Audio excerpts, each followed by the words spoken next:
Hey guys, Comic Boom here, drinking a milkshake in my Captain America glass, mourning the death of the mighty Thor, Jane Foster.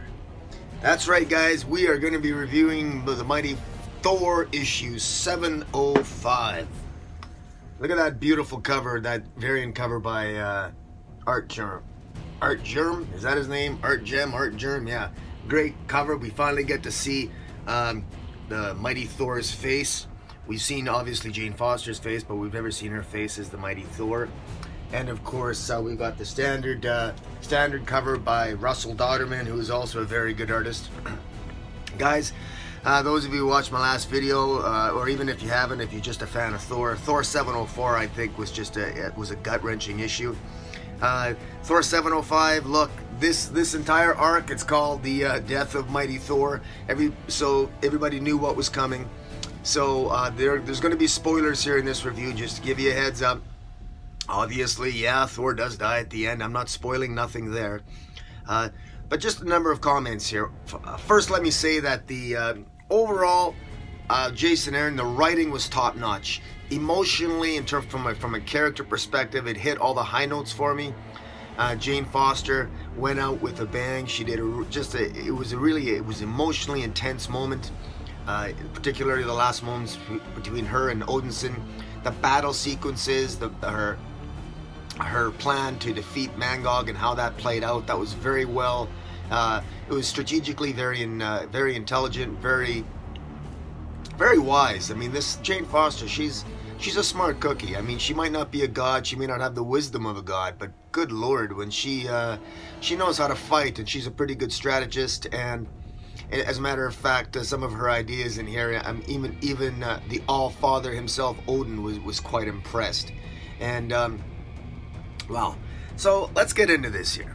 First of all, the strengths of this comic I already mentioned. I think that the story-wise, the way it progressed, it was great. How particularly at the beginning, how it harkens back to when Jane Foster first initially picked up the hammer, and when she initially picked up that hammer, she had Heimdall deliver her to the hammer, and of course she whispered into it, "There must always be a Thor," and she picks up she picks up Mjolnir, and what's revealed here is that there was a voice that was pulling her to the hammer, sort of almost like compelling her to come to pick the hammer up.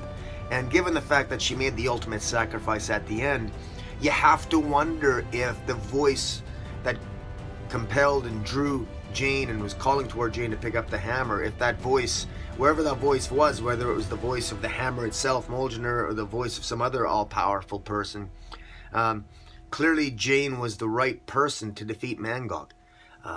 Story-wise, this flows just perfectly, because at the end, it's epic, because Mangog is of course, he's this narcissistic being who's got the strength of a billion souls, and he wants to destroy all divinity. He wants to make sure that all the gods are dead.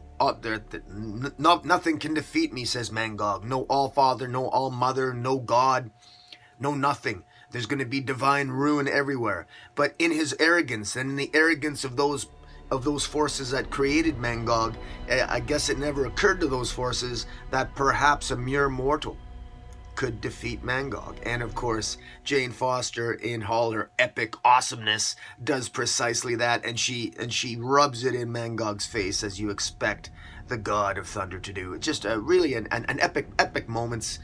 Some of the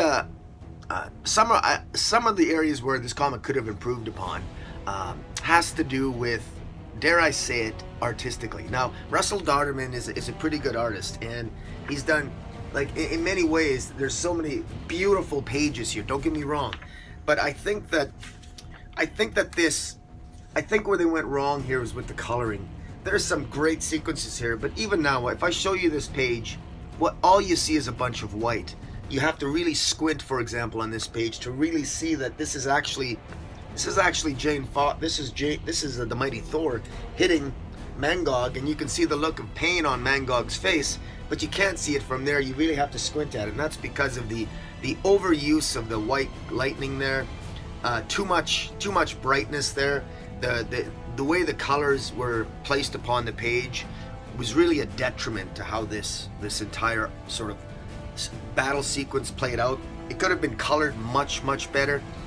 The other downside, I think, to the way that this visually, the way the story played out, because as I said, the dialogue and in terms of emotionally, you got it from the dialogue and the characters. It still emotionally resonated, but visually, Marvel really blew this issue because they spend all that extra money creating Thor, Mighty Thor issue 700, and they have a whole conglomeration of just useless stories. And I know they're tribute stories, but useless. I mean, God, they even wasted pages on a stupid frog Thor. I mean, just utter ridiculousness. They should be ashamed of themselves. And then when they come to the death of Mighty Thor at issue 705, there isn't one double-page spread throughout this entire issue. Not one. That is absolutely inexcusable. Absolutely inexcusable. Russell Dauterman is a great artist. He should have been given more pages so he could shine, so he could do a double-page spread to really show off his talents. And well, that and be given I guess a different colorist. I don't know. Sorry, Matthew Wilson, but I gotta say, man, for the most part, during your coloring on the initial sequences and on a spread like this is amazing. But boy, you really blew it on the battle sequences. It's like you had a limited crayon set, and all you did was you puked out various shades of red and orange on what should have been something where we should have seen more of the details of the characters. There should have been thicker lines. The lines shouldn't be so thin. There should have been thicker lines, particularly when you were drawing Thor, the Mangog. They should have popped off the page more. The color should have popped those characters off the page. I mean, why are you putting so much emphasis on the lightning as opposed to the characters? And it's the same way throughout. It's actually shameful, I think, in many ways. I'm sorry, I don't mean to be that critical, but I do mean to be that critical. The better pages that colored better were the ones where there was darker tones. The other failure was the fact that this battle sequence takes place on Asgard as it's hurtling towards space, toward the sun. There should have been more. It should have shown more of the space, the open space, as a background to the fire, so the colors could have popped more. And just overall, I think that there was this thing could have been done a little differently.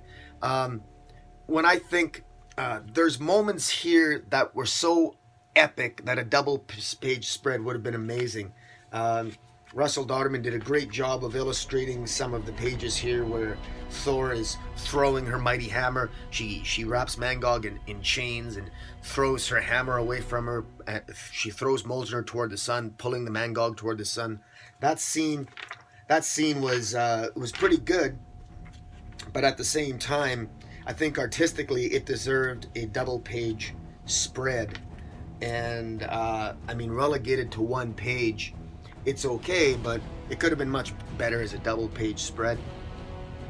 Another double-page spread is one of the most epic moments. Should have been the very first time that Jane Foster, or that the Mighty Thor, removes her helmet.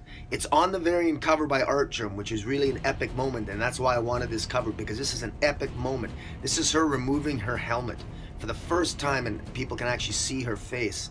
That moment where she removes her helmet for the first time, it's relegated to the bottom of a page, and a small little vignette here of her removing her helmet to reveal her face to Odinson, and she tells him to say goodbye before they kiss, and it's their final kiss.